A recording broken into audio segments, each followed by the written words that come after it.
একটু যদি চিন্তা করতি, ঘুমের মধ্যে যদি আজরাইল এসে হাজির হয়ে যায়, আমি আমার মার থেকে বিদায় নিতে পারবো না। সকালবেলা মা ডেকে দেখবে আমার বডিটা লাশ কাঠের মতো শক্ত, বরফের মতো ঠান্ডা।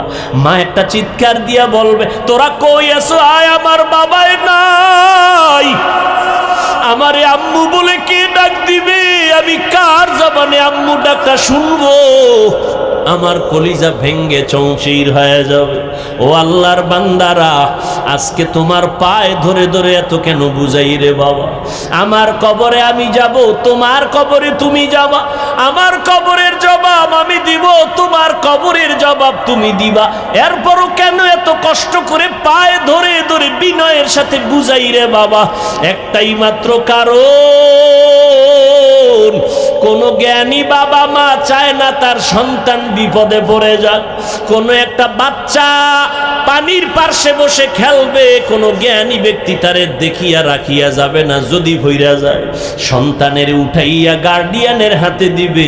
ওলামায়ে কেরাম পায়ে ধরে ধরে দেখতেছে, তুমি আজকে দাড়ি কামাইয়া বেপর্দায় চলিয়া জাহান্নামের আগুনের পার্শ্বে বসে খেলতেছো। না জানি আল্লাহ বেজার হইয়া আজরাইলের যদি পাঠাইয়া দিয়ে কয়, ওরে ধর। তোমার নাচ গান শুনতে অবস্থায় যদি আজরাইল আসিয়া রুহুটা খপ করিয়া টেনে ধরে বসে, ও বাবা, জাহান্নাম ছাড়া উপায় নাই। মনে মনে ভাবছু কি ওলামায়ে কেরাম মিথ্যা কথা বলেন? ১৫০০ বছর হয়ে গেল, আজও পর্যন্ত কোরআনের একটা ভুল কেউ বের করতে পারে না রে বাবা।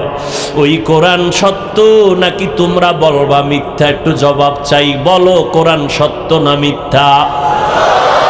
ওই কোরআনে জবাব দাও। ওই কোরআনে জান্নাতের বয়ান আসেনি?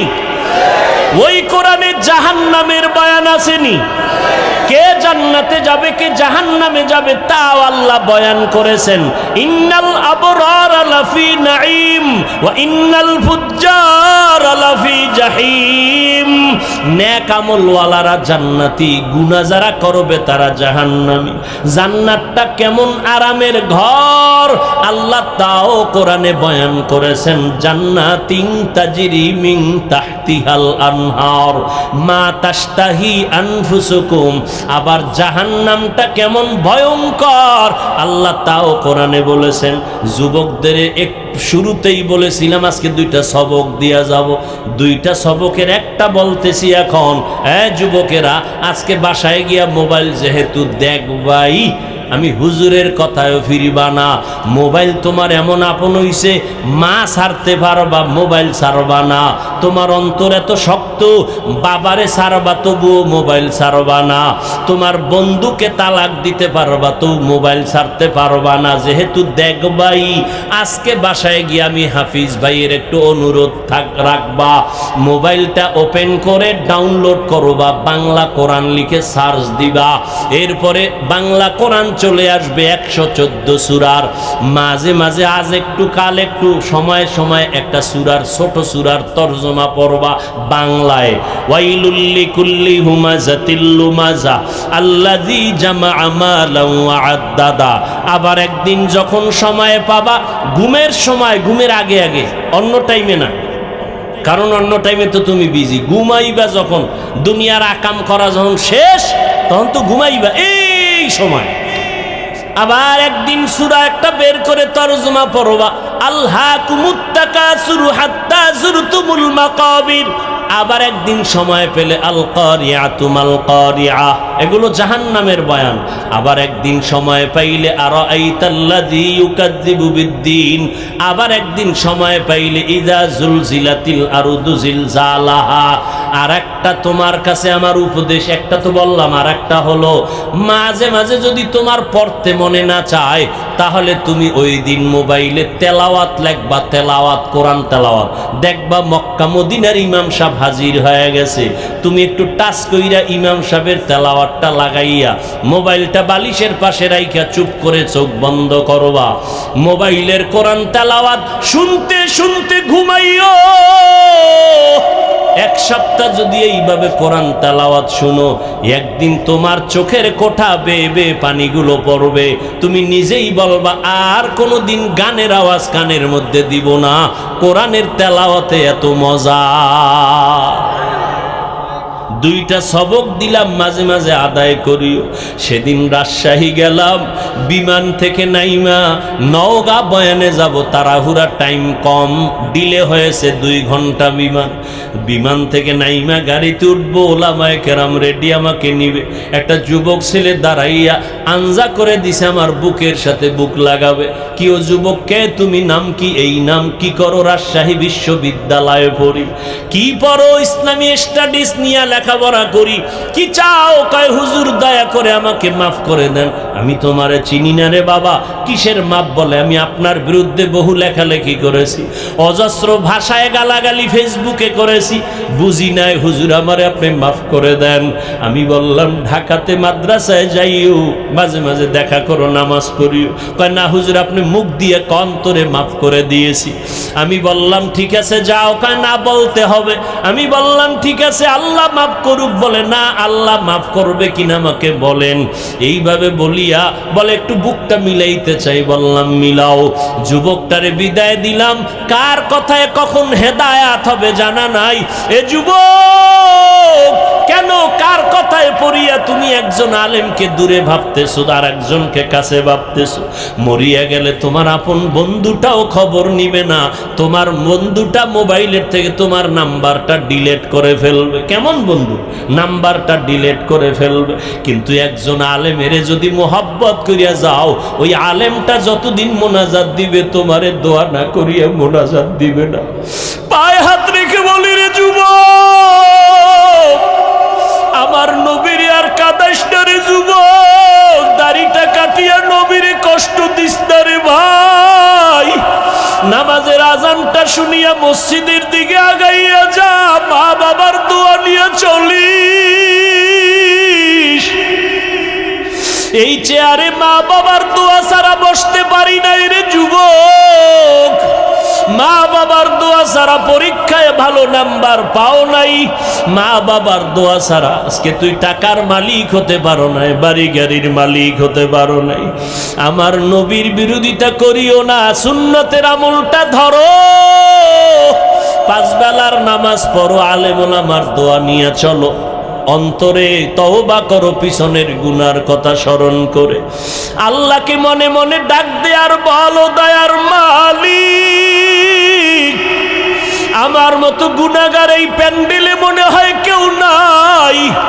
গুনার কারণে আমার হাত না পাক, আমার চোখ না পাক, আমার জিহ্বা না পাক, আমার অন্তর না পাক। আল্লাহ আজ তওবার নিয়ত করেছি, আর নামাজ ছাড়বো না, দাড়ি কাটবো না, মা বাবারে কষ্ট দিব না, আলেমদের বিরুদ্ধে যাব না, নবীর সুন্নতের বাইরে চলবো না, মা বাবার দোয়া নিয়ে চলবো। ওই মা বাবারে কষ্ট দিস না রে যুবক, ওই মা বাবারে কত কাদান কাদাইছো, তোর কথায় পড়িয়া কত মা কত বাবায় জানি গোপনে কান্না করেছে।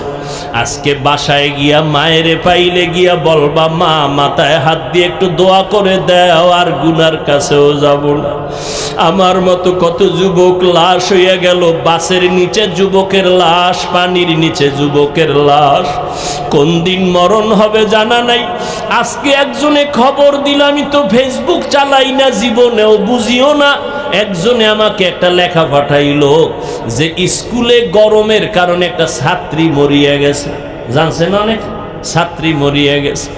আমি আজকে গাড়িতে আসতে আসতে স্টেজের সময় আমার সাথীদের বললাম, ফেরাউনের যুগে আগুনের বৃষ্টি হয়েছে, বৃষ্টির মধ্যে শুধু আগুন। লূত আলাইহিস সালামের যুগে তার কওমের উপরে পাথরের বৃষ্টি হয়েছে। এত গরম কেন? কি পরিমাণ গুনাহ যে করি আমার আল্লাহ ছাড়া কেউ জানে না।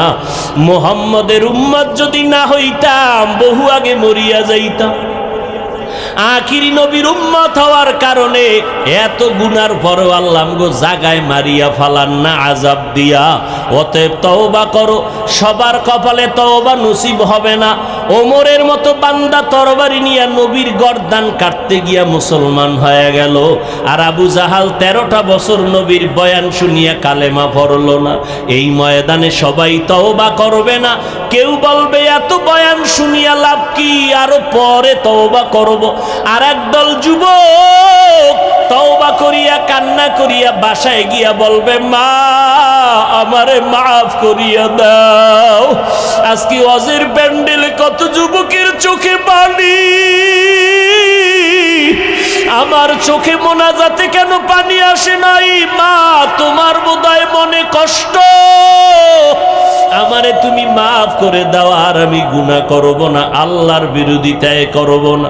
আল্লাহ আজকের এই মজলিসের বরকতে পুরা এলাকার ঘরে ঘরে শান্তি দান করুন।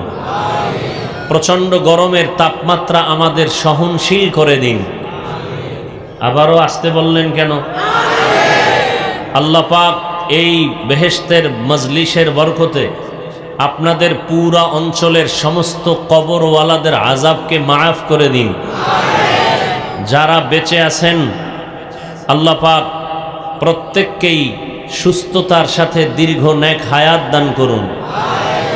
মাহফিলের বরকতে আল্লাহ পাক সবাইকে এক মনে এক ধনে দ্বীনের উপরে মজবুত হয়ে সুশৃঙ্খল জীবন যাপনের তৌফিক দান করুন। আমি যে আয়াত পড়েছি, আল্লাহ পাক বলেন, ইয়া আইয়ুহাল্লাযীনা আমানুত্তাকুল্লাহা হাক্কা তুকাতিহ, হে মুমিন তোমরা তাকওয়া অর্জন করো তথা আল্লাহকে ভয় করো, ভয় করার মতো হক আদায় করে। ওয়ালা তামুতুন্না ইল্লা ওয়া আনতুম মুসলিমুন, এবং তোমরা কেউ মৃত্যুবরণ করিও না মুসলমান না হওয়া পর্যন্ত। পয়গম্বর আরবি সাল্লাল্লাহু আলাইহি ওয়া আলিহি ওয়াসাল্লাম ইরশাদ করেন, আলা কুল্লুকুম রাইন, সাবধান হে উম্মত তোমরা প্রত্যেকেই দায়িত্বশীল। অকুল্লুকুম মাসউলুন আন রাইয়াতিহি, এবং প্রত্যেকেই দায়িত্ব সম্পর্কে আল্লাহর আদালতে জিজ্ঞাসিত হবে। সাহাবায়ে কেরামে আওয়াজ শুনে প্রশ্ন করলেন, হে পয়গম্বর কে কার উপরে কি পরিমাণ দায়িত্বশীল? নবীজি বললেন, যার অধীনে যারা বসবাস করে, অধীনস্থদের কর্তা গার্ডিয়ান মুরব্বী দায়িত্বশীল। যেমন সন্তান পিতামাতার অধীনে মা বাপ সন্তানের দায়িত্বশীল, স্ত্রী স্বামীদের অধীনে স্ত্রীগণ স্বামী স্ত্রীদের দায়িত্বশীল, সমস্ত ছাত্র শিক্ষকদের অধীনে সমস্ত শিক্ষক ছাত্রদের দায়িত্বশীল, একজন মেম্বার বা কমিশনার ওয়ার্ডের দায়িত্বশীল, একজন চেয়ারম্যান ইউনিয়নবাসীর দায়িত্বশীল, একজন সরকার বাহাদুর গোটা দেশবাসীর দায়িত্বশীল, গোটা উম্মতের জন্য উলামায়ে আহলে হক দায়িত্বশীল। আর একজন সাহাবী দাঁড়ালেন, হে পয়গম্বরে আরবি আমি কারো অধীনে নাই, আমার অধীনেও কেউ নাই, আমার দায়িত্ব কি? নবীজি বললেন, আপনি আপনার অঙ্গ প্রত্যঙ্গের দায়িত্বশীল। কিয়ামতের দিন আল্লাহ পাক প্রত্যেকটা অঙ্গের হিসাব নেবেন। আল্লাহ দুটো হাত দিয়েছেন, অনর্থক দেন নাই। দুটো চোখ দিয়েছেন, অনর্থক দেন নাই। আল্লাহ কোনো জিনিসই অনর্থক সৃষ্টি করেন নাই। আর গোটা সৃষ্ট জগতের ভেতরে একমাত্র মাটির সৃষ্টি মানুষ শ্রেষ্ঠ। সেই মানুষের হাত পা চক্ষু কর্ণ অনর্থক বানানোর তো কোনো প্রশ্নই উঠে না। আল্লাহ প্রত্যেকটা জিনিস, এমনকি আমাদেরকে আল্লাহ পাক বিনা কারণে বিনা উদ্দেশ্যে সৃষ্টি করেন নাই। আল্লাহ নিজেই প্রশ্ন করতেছেন, আফা হাসিবতুম আন্নামা খালাকনাকুম আবাসা ওয়া আন্নাকুম ইলাইনা লা তুরজাউন। ও মানুষ, তোমরা কি ধারণা করেছো তোমাদের আমি অনর্থক সৃষ্টি করেছি? তোমরা কি এটাও ধারণা করেছো আর আমার কাছে আসবে না? প্রশ্নবোধক কথা। অর্থাৎ আমি তোমাদেরকে অনর্থক সৃষ্টি করি নাই, একদিন আগে পরে আমার কাছে আসতেই, পালানোর কোনো সুযোগ নেই। পালানোর জন্য শক্তি লাগে না লাগে না? লাগে, পাওয়ার লাগে, পালিয়ে যাওয়ার মতো যোগ্যতা লাগে। নমরুদ, ফিরআউন, সাদ্দাত, কারুন, হামান, আবু লাহাব, আবু জাহাল, এরা এত বড় ক্ষমতাধর, পাওয়ারফুল। একটু বলি আপনাদের, জবাব চাই। এদের মতো পাওয়ারওয়ালা বর্তমান পৃথিবীতে কেউ আছে? আসবে? এরাই পালাইয়া যেতে পারে নাই। নমরুদ কত বড় বাহাদুর, বাঁশের সিঁড়ি বানাইছে, উপরে গিয়ে আল্লাহকে তীর মেরে আল্লাহকেই মেরে ফেলবে। কেতনা বড় দাজ্জাল, ঠিকই গেল, তীর মারল, তীরের মাথায় রক্তের ফোঁটা লেগে আসলো। নমরুদ এসে বলে, এই যে দেখ, আল্লাহরে মেরে এরপরে রক্ত নিয়ে আস। এত বড় বেঈমানকে আল্লাহ পাক ধ্বংস করার জন্য কোনো ফেরেশতা পাঠিয়েছিলেন? একটা অসুস্থ মশা, সাথে জুতা মোবারক। কথা বলেন না কেন? সে আল্লাহ আছেননি? জুতা আসেনি, মশা আসেনি। আপনাদের কানের কাছে ঘুমের মধ্যে গান গায়নি? মশারির ভিতরে ঢুকলো ছোট্ট ছিদ্র দিয়া, মশারির ছিদ্র থেকে কানের ছিদ্র ছোট না বড়? কানের সামনে ঘুরে, ভিতরে ঢুকে না। মশারি, এসি মশারির ভেতরে ঢুকলো, ওর থেকে শতগুণ বড় ছিদ্র, নাকের ছিদ্র, কানের ছিদ্র। কেউ হা করে ঘুমায়, মুখেরও ছিদ্র। পুরা আসমান থেকে মশা ঘুরতেছে কানের কাছে, নাকের কাছে, ঢুকে না কেন? যদি হঠাৎ করে ঢুকে গিয়া চান্দির গোড়ায় গিয়া বলে, সরি, আমি ভেবেছিলাম তুমি নমরুদ, মাফ করে দাও, ঢুকতে পারে না? কে নিষেধ করলো? আহা, আল্লাহ ফিরিস্তা লাগাই দিছে কানের কাছে, বান্দা ঘুমাবে, পাহারা দাও। সুবহানাল্লাহ, আসতে বলেন। বাদশাহ হারুন রশিদের নাম শুনছেন না? ওই যুগের জগৎ বিখ্যাত ওলিয়ে কামেল আব্দুল্লাহ ইবনে মোবারক, ইমামে আজম আবু হানিফা রহমতুল্লাহ আলাই, ইমাম বুখারী রহমতুল্লাহ আলাইহির ওস্তাদ আব্দুল্লাহ ইবনে মোবারক মুরিদের কাফেলা নিয়ে যাচ্ছেন। হাসি দিছেন, হাসি। মুরিদানরা, ভক্তরা তার জবাব দিছে। জবাব শুনাইয়া দেওয়া ওয়াজিব। হাসির জবাব শুনাইয়া দেওয়া কি ওয়াজিব? এত জোরে আওয়াজ হইছে, বাদশাহ হারুন রশিদের আগে ছিল, খবর পাইয়া লোক পাঠায় দিল। সম্ভবত বাদশাহ হারুন রশিদ না হয় আকবর, দুইজনের একজন। সৈন্যবাহিনী পাঠায় দিল, ওখানে কিছু হলো কিনা, আমার রাষ্ট্রের মধ্যে কেউ দখল করতে আসলো কিনা খোঁজ খবর নিয়ে দেখে না। একজন বড় বুজুর্গ, আল্লাহর ওলি, আল্লামাতুদ দাহর, জামানার বড় আলেম, তিনি হাসি দিয়েছেন। তার ভক্ত মুরিদেরা তার জবাব দিয়েছে সে আওয়াজ। তার স্ত্রী বলতেছে, তুমি কিসের বাদশাহী নিয়ে বসে আছো? তার হাসির জবাবের এই যদি পাওয়ার হয়, তুমি আতঙ্কিত হয়ে গেছো।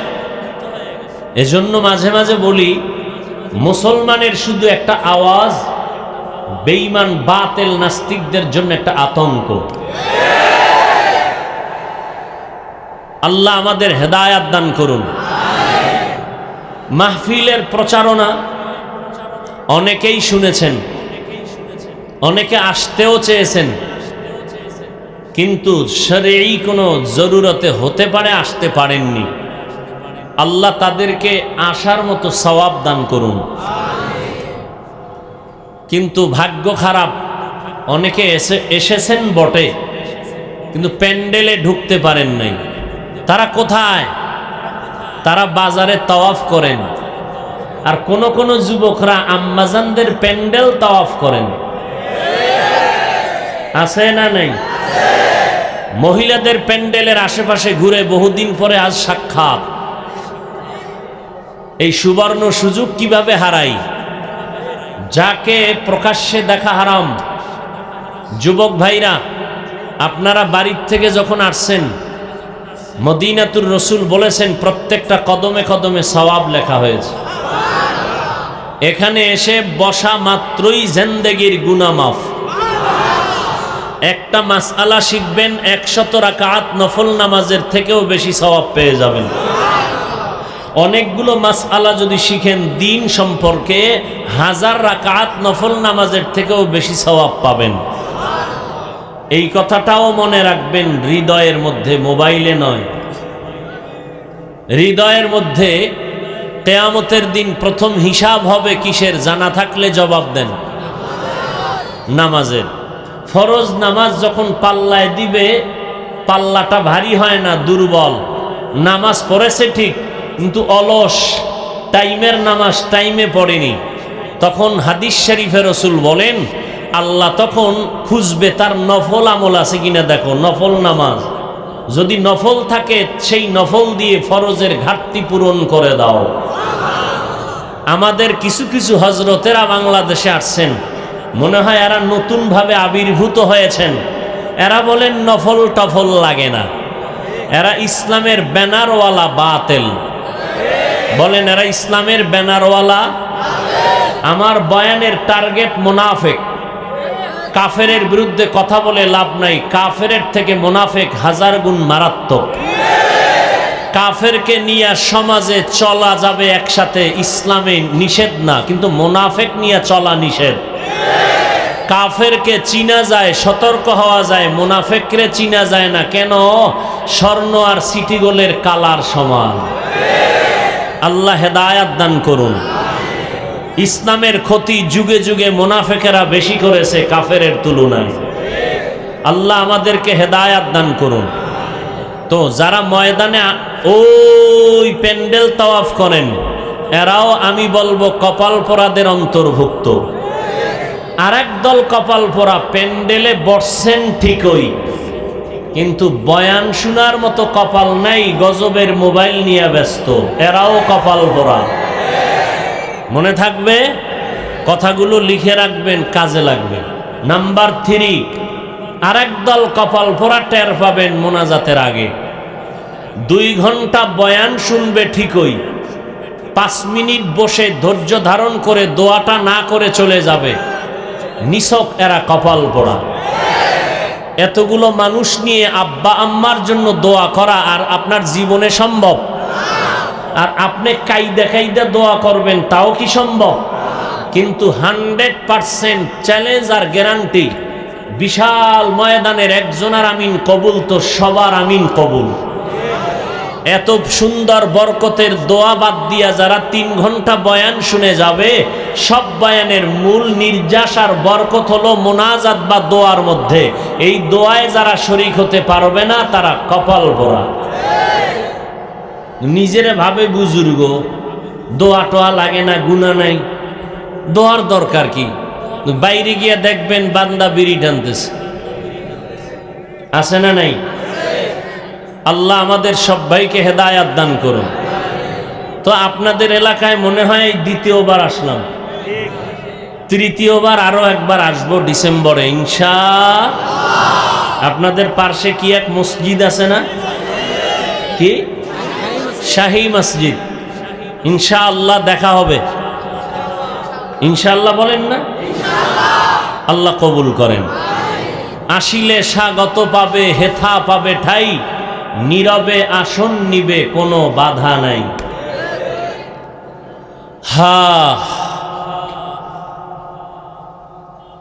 এবার আসি, আমি যে আয়াত পড়েছি আর হাদিস, কিয়ামতের দিন অঙ্গ প্রত্যঙ্গের হিসাব হবে।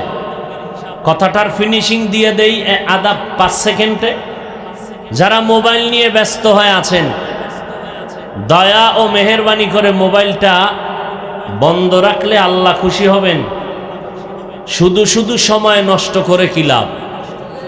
আমাদের বরিশালের একটা গ্রাম্য প্রবাদ আছে, বুদ্ধি থাকলে ঘর জামাই থাকতে হয় না। আপনাদের অতটুকু বুদ্ধিও মনে হয় নাই। কি আছে? যদি চিন্তা করতেন হাফিজ ভাইয়ের বয়ানটা আমার দরকার হবে। তারা আল্লাহকে ভয় করে। তাদের পুরস্কার দুনিয়াতে 6টা, তাদের পুরস্কার পরকাল জীবনে হবে 2টা। এরা বিনা হিসাবে জান্নাতি। মুত্তাকি যারা হবে তাদের জন্যই এই জমিনে আল্লাহ কোরআন দিয়েছেন হেদায়াত। এরে আল্লাহর গোলাম, আল্লাহকে ভয় করি, ভয় করি, ভয় করি, এর নাম ভয় না। আসলে কি ভয় করি তার প্রাথমিকভাবে নমুনা 2টা।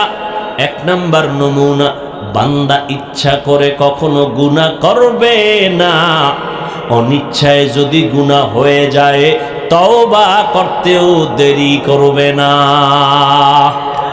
এই 2টা গুণ প্রাথমিকভাবে মুত্তাকি হওয়ার চূড়ান্ত পরিচয়।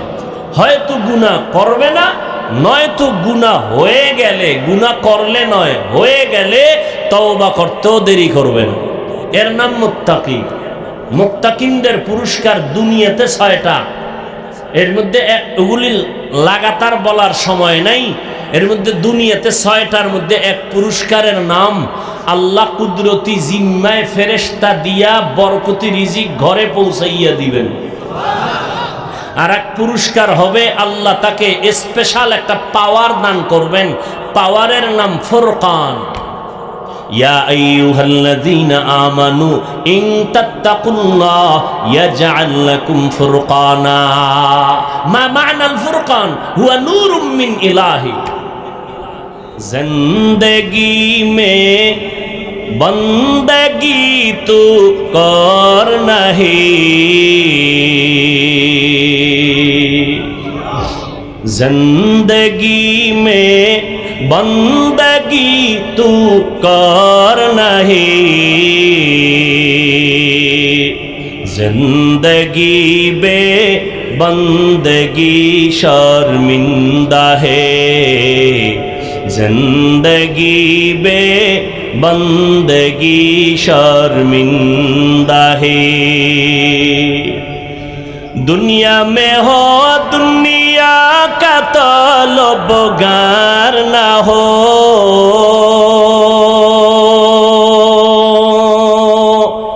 बाजार से गुजर हो खरीदार ना हो,